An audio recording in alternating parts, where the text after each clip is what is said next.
নমস্কার বন্ধুরা, মাঝরাতে সাসপেন্সে আপনাদের স্বাগতম। আজকের গল্প দেবতম দের লেখা জয়া। গল্পে দর্পণ বসুর ভূমিকায় অনির্বাণ, জয়ার ভূমিকায় আলো ও অদ্ভুত লোকের ভূমিকায় শাগ্নি। শুরু হচ্ছে জয়া।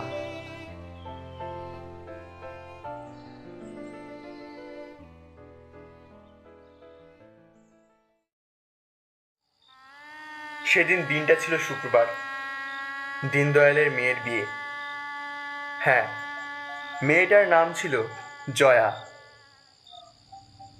কুয়াশার বুক চিরে স্বল্প গতিতে রাতের দূরগামী ট্রেনটাও চলে গেল। ওভারব্রিজের নিচে বসে বা দাঁড়িয়ে থাকা এলাকার বৃদ্ধ ছোড়াদের সিগারেট ফুরিয়ে আসে, ফলে তাদের শীতঘুম চোখে লাগে। বিকেল থেকে 5 নম্বর টিউশন পড়িয়ে বাড়ি ফিরছি। আমি দর্পণ বসু, ক্লাস 9 অবধি টিউশন পড়াই। তাছাড়া কি আর করব, চাকরি বাকরির স্বপ্ন তো দেখেছিলাম। অবশ্য আমার ফাইলে গোজা 50টা সার্টিফিকেট, কিন্তু ওই এক রিচুয়াল ফেলো করি মাখো তেল। ঘড়ির কাঁটায় 9টা 10। বেশি রাত হয়নি, কিন্তু শীতটা জাঁকিয়ে পড়েছে যেন। ধারে কাছে কিছু পেলাম না। হেঁটে ফিরছি নির্জন রাস্তায়। শুনুন, কে বোধহয় ডাকলো। পেছনে ঘুরে দেখি একটা লোক আমাকে বলল, এখানে বেশিক্ষণ দাঁড়াবেন না। একেই তো শীতকাল, শীত ঘুমে চলে যেতে পারেন আবার। লোকটার কথাগুলো অদ্ভুত ঠেকলো। কিছুটা এগিয়ে একটা অটো পেলাম।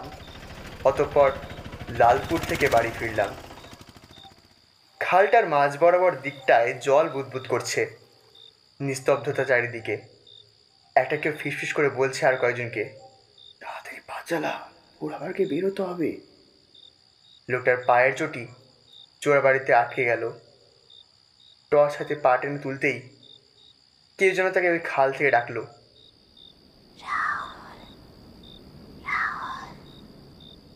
টর্চটা সোজাসুজি খালের দিকে মারতেই একটা দেহ জলের ভেতর থেকে ভেসে উঠল।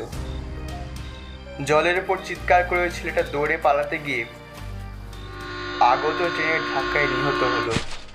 বাকিও যে যেদিকে পারলো ছুটলো। হঠাৎ ঘুমটা ভেঙে গেল। সকাল সকাল কি সব আজগুবি দেখছিলাম কে জানে। তারপরে অদ্ভুত স্বপ্ন। আর ওই মেয়েটি মুখ দেখা যাচ্ছিল না, যার সাত সকালে আলতু ফালতু স্বপ্ন দেখে ঘুমটা ভাঙলো। খবরের কাগজটা খুললাম। সামনের পাতায় জয়া খাল দিয়ে বড় বড় অক্ষরে কিছু লেখা ছিল। গতকাল রাতে কিছু জয়া নিয়ে শুনেছিলাম। তারপর আবার স্বপ্নের খালের গল্প। অনিচ্ছা হচ্ছিল বটে, তবে জয়ার বিষয়ে জানার আগ্রহ ছিল। একবার পড়ে দেখাই যাক। এক সময় নাকি লালপুরের সিঁদুর বাংলার আনাচে কানাচে পাওয়া যেত, এমনকি বিদেশেও যেত। চারিদিকে নামডাক খ্যাতি ছিল। দীনদয়ালও তেমন একজন সিঁদুরের ব্যবসায়ী ছিলেন। সে গাঢ় লাল সিঁদুর বানাতো। তার এক মেয়ে ছিল, তবুও সেই মেয়েকে নিয়ে দীনদয়ালের দুশ্চিন্তার শেষ ছিল না। মেয়েটির গায়ের রং ছিল চাপা, ফলে একমাত্র মেয়ের বিয়ে নিয়ে তার ছিল নানান দুশ্চিন্তা। কতবার পাত্রপক্ষ মেয়ের এই চাপা বদন দেখে কেদারা থেকে উঠে চলে গেছে। পরের পাতায় আরও লেখা ছিল, বর্ষাকালের কোনো বর্ষণ মুখন রাতে এই মেয়ে নাকি জন্ম হয়। ঘন ঘন বাজ পড়ছে। সেই রাতে দীনদয়াল ঘরের বাইরে দাঁড়িয়ে, এক দায় বুড়ি এসেছেন ভিতরে। হঠাৎ দোরের খিল খুলে ওই বুড়ি কোলে সদ্যজাতকে নিয়ে বেরিয়ে এলেন। দীনদয়াল মৃদু হেসে তার সন্তানকে কোলে নিল। বুড়ি চলে গেল। শিশু কন্যাটি কেঁদে উঠল খিদের জন্য, কিন্তু এই কান্না কি জীবনের সাময়িক সুখের জন্য, নাকি চিরাচরিত দুঃখের? মৃত্যুকে জয় করেছে, তাই দীনদয়াল তার মেয়ের নাম রাখল জয়া। সময় এগোলে জয়ার বয়স বাড়ল। কিশোর বয়সে তার খেলার সাথী কেউ ছিল না। একে একে অল্প বয়সে তার বান্ধবীদের বিয়ে হয়ে গেল। জয়ার মনেও বাঁধল স্বামী সংসারের প্রতি টান। একাকিত্বে জয়ার সঙ্গী হলো বাড়ির থেকে হাঁটা পথে দেখা পাওয়া এক নদী। সেই নদীকে জয়া সুখ নামে ডাকত। জয়া কতবার তার দুঃখের কথা শোনাতো সেই নদীকে। পুতুল বিয়ের নামে কতবার ওই নদীকে সে বর সাজিয়েছে। আবার গ্রামের ছেলেরা গ্রীষ্মে নদীতে নাইতে নামলে কতবার জয়ার খেলনা সংসারের হাঁড়ি বাটি সুখের গভীরে মিশে গেছে। জয়ার বয়স এখন 17। একদিন কলসিতে জল আনতে যাবার সময় জয়াকে দেখে অজয়পুরের জমিদার বাড়ির ছোট ছেলে স্বপ্নের জয়াকে পছন্দ হলো। জানা খোঁজার পর দীনদয়ালের বাড়িতে লোক এলো, তবে জমিদার বাড়ির অন্দর মহিলাদের মেয়ের গায়ের শ্যামবর্ণ দেখে পোষালো না। তবুও হাতে পায়ে ধরে মেয়েকে পার করার জন্য পণ, টাকা পয়সা, জমি জমা দিয়ে দিতে রাজি হলো দীনদয়াল। তাছাড়া জয়ারও স্বপনকে মনে ধরল। দিনক্ষণ ঠিক হলো শ্রাবণ মাসের প্রথম সপ্তাহে রবিবারে। বিয়ের আসর বসল। সেদিন অবশ্য অভাগিনীর পার হবে বলে খোঁটা মারলেও পাড়ার প্রতিবেশী এলো। জয়া বেনারসি গা ভর্তি গয়না পরে কত স্বপ্ন দেখতে লাগলো তারও সংসার হবে। ছেলের বাড়ির লোকেরা প্রায় এলো বলে, কিন্তু ঘটল এক অঘটন। কয়েকজন ডাকাত এলো, হাতে ধারালো সব অস্ত্র নিয়ে। সব কিছু দিয়ে দিতে বলল। একজন ছুরি ঠেকালো দীনদয়ালের গলায়। বাপের গলায় ছুরি দেখে জয়া গা ভর্তি গয়না সব খুলে দিয়ে দেয়।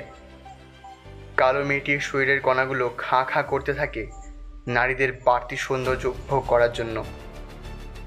কিছুক্ষণ পর পাত্রপক্ষ এলো। হাতে পায়ে ধরেও শেষ রক্ষা হলো না। ভিখিরি ঘরে ছেলের বিয়ে, আগেই তো বলে দিতে পারতেন যে দিতে পারবেন না। জমিদারের অপমানে আত্মীয়দের সামনে নাক কাটা পড়ে।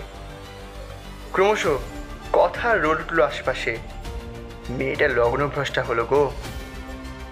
স্বপ্ন মুখ নিচু করে চলে যায়, সাথে চলে যায় জয়ার দেখা না পূরণ হওয়া স্বপ্নগুলো।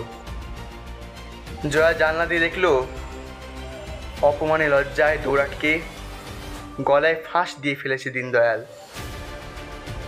চোখের সামনে জয়ার জন্মের সময় জয় করা পিতাকে খুইয়ে ফেলল জয়া।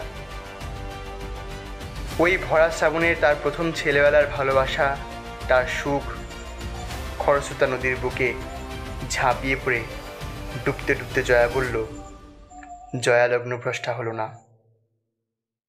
চারিদিকে পরে এই গল্প ছড়ায়। তারপরে নাকি সেই নদীর নাম হয় জয়া।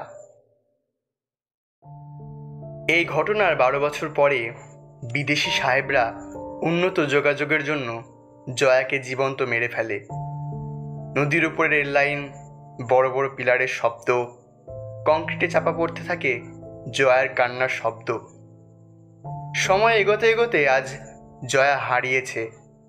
বহুকাল হয়েছে খালে পরিণত প্রতিবেদনটা শেষ হলো। জয়ার করুণ ইতিহাস আমাকে ব্যথিত করল। খবরের কাগজ থেকে চোখ নামিয়ে মনে হলো একবার জয়াকে দেখতে যাব। বিকেলে টিউশন পড়ানো আছে লালপুরে। অন্ধকার মেটে পথে আবছা একটা ছায়া দেখলাম। সে সকালের স্বপ্নে দেখা মেয়েটা দূর হতে চেয়ে আমাকে দেখছে। তবে কি ও জয়া? মেয়েটি আমাকে আঙুল দিয়ে সামনে তাকাতে বলল। সামনেটা বেশ অন্ধকার। কয়েকজনকে দেখলাম ব্রিজের ওপাশে, তারা কিছু খোঁড়াখুড়ি করছে। ভাবছি দেখবো কাদের। ওখানে হঠাৎ ওই মেয়েটা,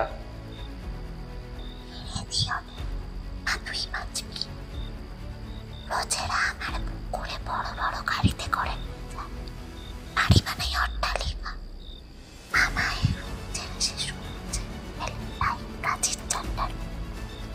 আমি দিন দিন শেষ হয়ে যাচ্ছি একটু একটু করে। এরা আজ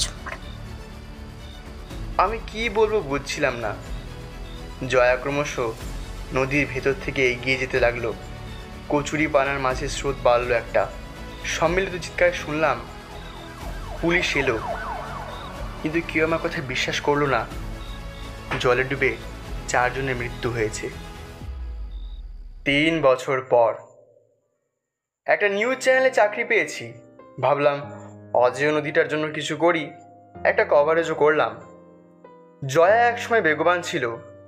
50 থেকে 80 মিটারের গভীরতায় শোনা যেত সিঁদুরের ব্যবসা হতো জাহাজে। আবার বর্ষায় দুপার ভাসত। হয়তো জয়া আর কোনোদিনই থাকবে না। আজ তো সে শুধুই খাল, কিন্তু আজও তাকে ঘিরে জীবন বাঁচে। কত মাছ পতঙ্গই খালের কচুরি পানার নিচে। বাসে উঠে দেখি 10,000 শেয়ার ভিডিওতে অফিসের হেড প্রশংসা করলেন। গাড়ির কাছে মুখ রেখে জয়াখাল পেরোতে পেরোতে দেখলাম আবার এই মেয়েটাকে। আরও দেখলাম সে হাসছে। খাল পরিষ্কার করার জন্য লোক এসেছে সরকার তৎপরতায়। এলাকাবাসী খুশি, তবে এই কয়েক বছরে জয়ের যে ক্ষতি হয়েছে তা বোধহয় পূরণ হবে না। আজীবন নালা নর্দমায়, আজীবন নিজেকে বাঁচিয়ে রেখে বৃষ্টি হলে কখনো সে উঠে কিছুটা বেঁচে কয়েকটা ব্যাঙ ডাকে, জীবন্ত কিছুটা সবুজে। জয়া হয়তো স্বপন নামের ছেলেটির ভালোবাসা পেল না, শুধুই গভীরতার প্রকাশ হয়তো কমেছে, কিন্তু অপেক্ষা কমেনি জয়ার।